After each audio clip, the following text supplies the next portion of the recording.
70 80 हज़ार की लीड से जीत रहे थे।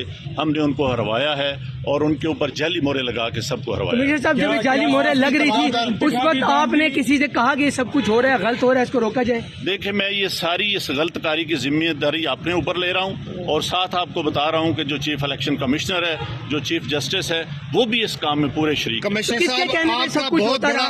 ये इतना सब कुछ हुआ, आखिर किसके कहने में होता रहा? क्यों प्रेशर में थे? किसने ऐसा किया? मेरे ऊपर कोई दबाव नहीं है। मेरे बाप दादा भी अंग्रेजों के खिलाफ और सिखों के खिलाफ जंगें करते रहे हैं, लड़ते रहे हैं ये मुल्क बनाने के लिए। अब मैं इस मुल्क को तोड़ने का हिस्सा नहीं बन सकता। कमिश्नर साहब, आपने रावलपिंडी की बहुत बड़ी खिदमत की है, आपने बड़े बड़े मेगा प्रोजेक्ट में 24 घंटे काम किया है।